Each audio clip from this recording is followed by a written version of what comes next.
하나님께서 오늘 저희들에게 주신 말씀은 고린도전서 16장 13절부터 24절의 말씀입니다. 이 시간 교독하실 때 마지막 절 합독하시겠습니다. 깨어 믿음에 굳게 서서 남자답게 강건하라. 너희 모든 일을 사랑으로 행하라. 형제들아, 스데바냐의 집은 곧 아가야의 처열매요 또 성도 섬기기로 작정한 줄을 너희가 아는지라. 내가 너희를 권하노니 이 같은 사람들과 또 함께 일하며 수고하는 모든 사람에게 순종하라. 내가 스데바나와 부드나도와 아가이고가 온 것을 기뻐하노니 그들이 너희의 부족한 것을 채웠음이라. 그들이 나와 너희 마음을 시원하게 하였으니 그러므로 너희는 이 사람들을 알아주라. 아시아의 교회들이 너희에게 문안하고 아굴라와 브리스가와 그 집에 있는 교회가 주 안에서 너희에게 간절히 문안하고 모든 형제도 너희에게 문안하니 너희는 거룩하게 입맞춤으로 서로 문안하라. 나 바울은 친필로 너희에게 문안하노니 만일 누구든지 주를 사랑하지 아니하면 저주를 받을지어다. 우리 주여 오시옵소서. 주 예수 그리스도의 은혜가 너희와 함께하고 합독하시겠습니다. 나의 사랑이 그리스도 예수 안에서 너희 무리와 함께 할지어다. 아멘. 하나님의 말씀입니다. 바울의 네 가지 권면으로 시작하는 오늘 본문입니다. 깨라, 서라, 강건하라, 행하라. 이 네 가지 동사들은 각각 다른 액션을 취하고 있지만 서로 간에 점진적인 연관성을 가지고 있습니다.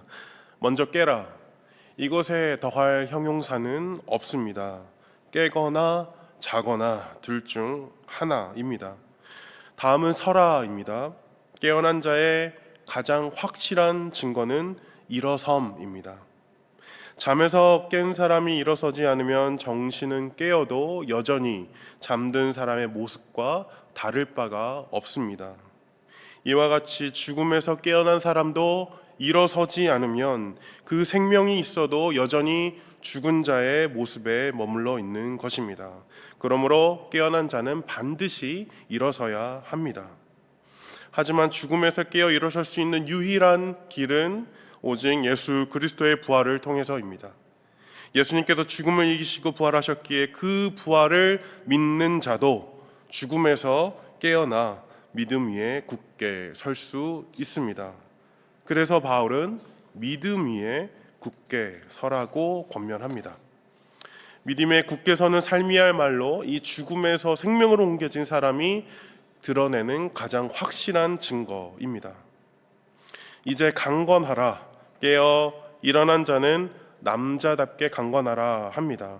여기서 남자답게의 표현은 어떤 특정 성별보다 이 어린아이와 어른 간의 차이를 나타내며 장성한 자와 같이 담대하라, 두려워 말라, 용기를 내라의 의미로 사용되었습니다. 즉 깨어 믿음 위에 굳게 서서 그리스도를 따라 담대히 두려워 말며 용기를 가지라는 것입니다.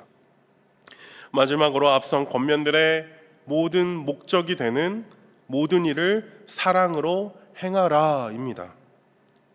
깨라, 사랑 행하기 위해, 믿음 위에 굳게 서라, 사랑을 행하기 위해, 그리고 남자답게 강건하라, 사랑을 행하기 위해.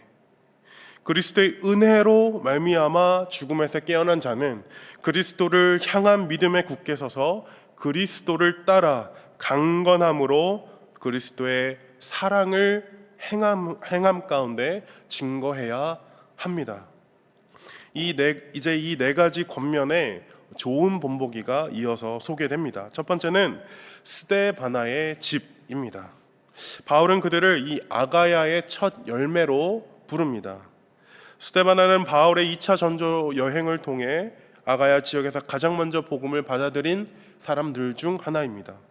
그러나 바울은 그들이 먼저 믿었다라는 사실보다 그들이 성도 섬기기로 작정한 삶을 말씀해서 더 강조합니다.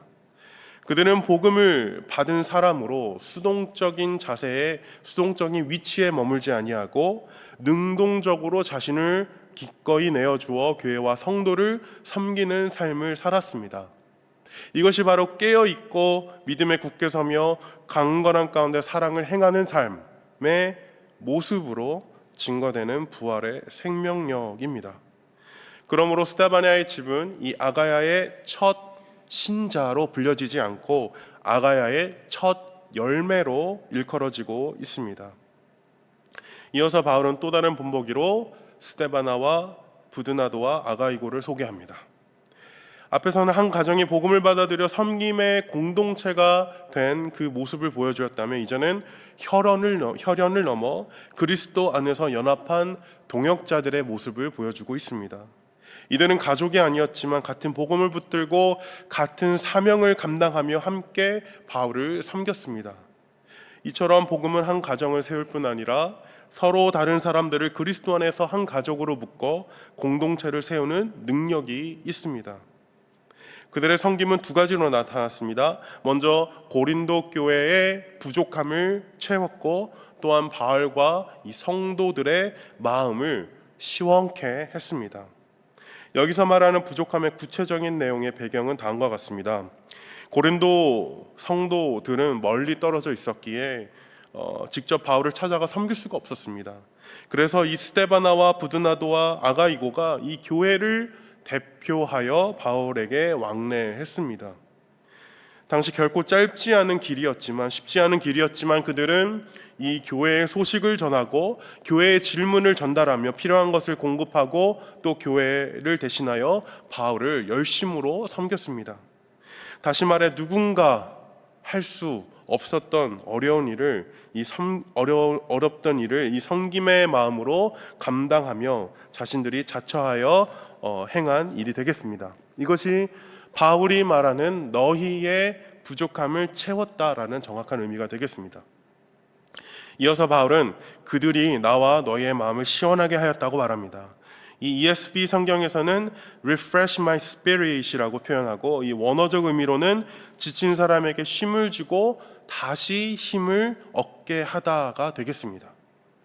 이 한국인의 정서로 이야기로는 종종 이 뜨거운 국을 드시거나 열탕에 몸을 담그실 때 시원하다라고 이 표현하시는데 그것은 실제로 몸이 차가워서가 아니라 이 속이 풀리거나 혹은 이 피로가 가시며 어떠한 안식과 새 힘을 얻는다라는 표현일 것입니다. 실제로 당시 바울은 3차 전도 여행 가운데 육으로 영으로 매우 지친 상태였습니다. 특별히 에베소에서 수많은 반대와 핍박 가운데 복음을 전하고 있던 상태였습니다. 그런 상황 속에서 이들은 바울을 찾아왔습니다. 그리고 심신이 지친 그에게 물리적으로 정신적으로 도움이 되어 주었습니다. 사실 그들의 존재만으로도 바울에게는 큰 위로와 격려가 되었고 이 지친 마음을 새롭게 하는 안식이 되었습니다. 또한 이들은 바울의 권면을 가지고 다시 고린도 교회로 돌아가 사도와 교회를 연결하는 이 복음의 통로, 메신저의 역할을 감당했습니다. 이처럼 사랑을 전하고 함께 교제하고 사역을 도우며 지친 마음에 위로와 격려를 주고 다시 일어설 힘을 얻게 하는 것이 바로 스데바나와 부드나도와 아가이고가 부족함을 적시적소에 채움으로 바울과 고린도 교회의 성도들의 마음을 말 그대로 정말 시원하게 한 사역이었습니다. 이제 바울은 깨어 일어나 강건하여 행할 사랑의 실천을 구체적으로 가장 기초적인 하나의 방법으로 권면하는데 그것은 바로 문안입니다. 쉽게 말하면 인사가 되겠습니다. 그러나 바울이 말하는 이 문안은 단순한 예의나 형식적인 인사가 아닙니다. 이 사랑은 상대에게 관심을 기울이고 먼저 다가가 그의 안부를 묻는 것에서부터 시작되는데 문안은 가장 작은 행동이지만 사랑이 없이는 결코 지속할 수 없는 행동입니다. 문안은 그리스도의 사랑을 전하는 행위인 동시에 이 성도와 성도를 이어주는 은혜의 작은 통로가 되겠습니다. 그런 의미에서 바울은 고린도 전서를 마무리하며 유난히 많은 문안을 기록하고 있습니다. 먼저 아시아의 교회들이 너희에게 문안한다. 조금 놀라운 사실은 이 개인 대 개인이 아니라 교회가 교회를 문안한다라는 사실입니다. 이는 서로 다른 지역에 흩어져 있지만 그리스도 안에서 한 몸 된 교회임을 확인하는 신앙 고백이 되겠습니다. 마치 저희 교회의 이 느헤미야 프로젝트 사역과 같습니다. 한 교회가 다른 교회를 위해 기도하고 격려하고 서로 도우며 함께 세워져 나가는 것입니다. 이것이야말로 사도신경에서 고백하는 거룩한 공예와 성도가 서로 교통하는 것, 영어로는 The Holy Universal Church and Communion of Saints의 실제 모습이 되겠습니다. 이어서 바울은 아굴라와 브리스가 있는 그 집에 있는 교회와 함께 주 안에서 간절히 문안한다라고 말하고 있습니다. 아굴라와 브리스가는 저희가 잘 아는 대로 바울의 동역자들로서 자신들의 집을 교회로 내어주었고 이 자비랑 선교를 위해 바울과 함께 텐트를 만드는 일을 감당했으며 복음을 위해 힘썼던 믿음의 부부였습니다. 그렇기에 그들의 이름이 담긴 문화는 큰 상징성을 지니고 있었습니다. 그리스도의 산 증인들이 전하는 아주 친밀하고 확고한 사랑의 문안이 되겠습니다. 바로 이러한 동역자들까지 문안을 더하며 고린도 교회를 향한 그의 진실하고도 깊은 사랑을 전하고 있습니다. 이어서 바울은 모든 형제도 너희에게 문안하니 너희는 거룩하게 입맞춤으로 서로 문안하라고 권면합니다. 거룩한 입맞춤은 어떤 연인들의 어떤 낭만적인 입맞춤이 아니라 이 초대교회 성도들이 서로를 그리스도 안에서 형제 자매로 인종과 모든 그 직분을 따지지 않고 받아들이는 화목과 사랑의 인사였습니다. 그러나 오해와 남용의 위험을 감안하여 교회는 점차 이를 질서 있는 다른 형태로 개선해 왔습니다. 여기서 중요한 포인트는 서로 갈라지고 다투기를 힘썼던 그 고린도 교회의 이 권면의 말씀은 참으로 매우 이상적인 문안의 인사가 아닐 수가 없었습니다. 이제 바울이 전하는 마지막 문안, 저는 개인적으로 이 문안에 마음이 크게 와닿습니다. 나 바울은 친필로 너희에게 문안하노니. 당시 바울은 대부분의 서신서를 이 대필자에게 불러주며 기록했습니다. 하지만 이 마지막 인사만큼은 직접 자신의 손으로 적어 내려갔습니다. 이 친필에는 사람의 마음이 담깁니다. 그래서 보이지 않는 힘이 실리는데 그것을 필력이라 합니다. 사랑하는 사람에게 받은 손편지 속에 있는 이 진정성과 그 설레임은 오랫동안 간직됩니다. 부모님이 남긴 유서는 시간이 흘려도 자녀에게 가장 소중한 부모의 흔적이 됩니다. 어떠한 서명 하나에도 중한 법적인 책임이 담기듯 이 친필에는 개인의 책임이 담겨집니다. 그렇게 바울도 본 서신서의 끝에 자신의 손으로 직접 사랑의 흔적을 남기고 싶었습니다. 이어지는 바울의 말입니다. 만일 누구든지 주를 사랑하지 아니하면 저주를 받을지어다. 우리 주여 오시옵소서. 이 두 문장에는 목회자 바울의 심정이 고스란히 담겨져 있습니다. 친필로 편지를 마무리할 만큼 하나님의 사랑으로 고린도 교회를 전심으로 권면하면서도 동시에 이 하나님의 공의를 드러내며 그리스도의 사랑에 속하지 않은 자들의 마지막 운명을 가감없이 선포하며 엄중히 권고하기도 합니다. 그 균형 가운데 이어지는 우리 주여 오시옵소서라는 이 마라나타의 외침은 하나님의 공의와 인애 사이에서 균형을 잃지 않으려 하는 이 목회자의 탄식과 같은 말씀이 되겠습니다.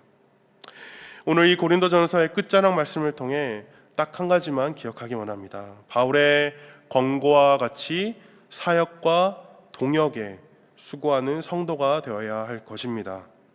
고린도 교회의 여러 문제들 중 가장 치명적인 문제는 바로 어떤 외부의 압박이 아니라 은사의 부족함이 아니라 함께하지 못했다라는 것입니다.